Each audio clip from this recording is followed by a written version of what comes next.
Well, Geena, it's a great year for me. Twice in 1 year I get to talk with you. The last time, A League of Their Own, and now here we are for Hero. Right. Yes, congratulations on your performance. Thank you very much. Thank you. So you hung out with a Chicago newswoman, did you? Yes, I did. I spent some time at the station there in Chicago and saw all the behind-the-scenes activities and went out in the field, and it was quite interesting. What kind of thing did you go out on? What kind of story?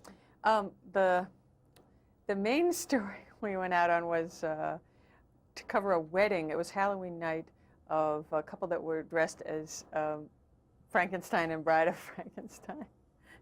And they said, this is completely typical of the kind of thing we do. So it was pretty funny. Who was she, the newswoman? I don't remember her name. Oh, yeah. But anyway, you felt like you absorbed some of it. Yes, I did. You know, and I've spent a lot of time with people in television, as you can well imagine. So I had a lot of research behind me already.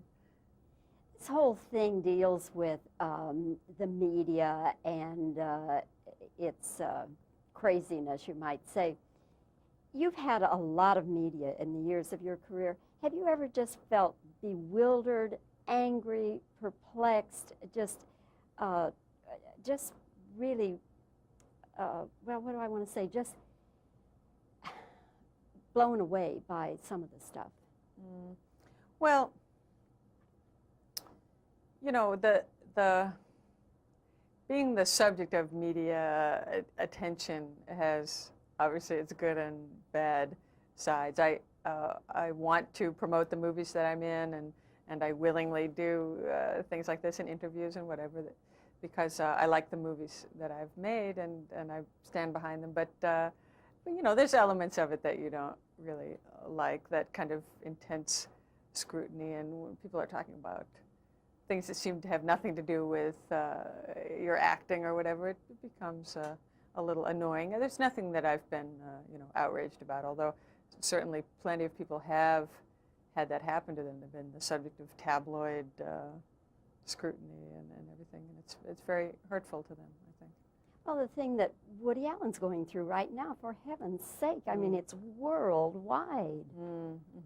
And, you know, if you could put yourself in a situation like that, what would you do? How would you feel? It would be pretty awful, yeah. I think it's unfortunate, you know, and I really feel bad for the young woman involved, you know, that she has to be the subject. I mean, I read that there were helicopters flying. She has to be the subject. I mean, I read that there were helicopters flying over her college and everything. It's just really bad.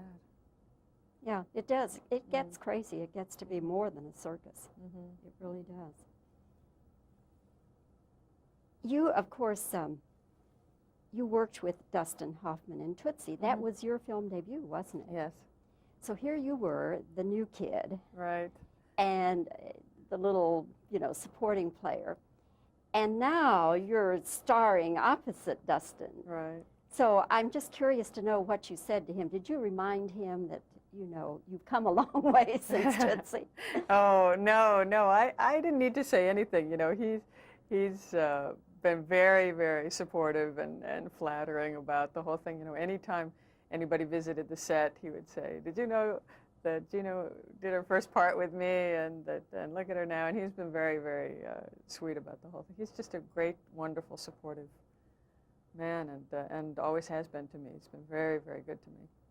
He's taking credit for your whole career, Geena. He can have it. That's fine. He can definitely have it. When you did Tootsie with him, what was your first impression when you first met him? Oh, it was at a party. They had a party before the shooting started. And I was so nervous because I hadn't met him during the auditioning or anything. And I was so impressed with him. Immediately he made me feel comfortable and welcome, and he was immediately interested and supportive, and did something funny. I forget what it was. Immediately that put me at my ease, and I thought, what a really generous, nice guy. So by the time I got to the set to work, I felt very liked and welcome, and it was very nice. I've always thought he was a frustrated comedian. You know, I think he'd love to get up and do stand-up or something. Yeah, well, he does. In the makeup trailer, he does. Is it true that Stephen Frears wanted you to do Grifters. Well, I sort of don't, I ordinarily don't like to talk about that kind of thing because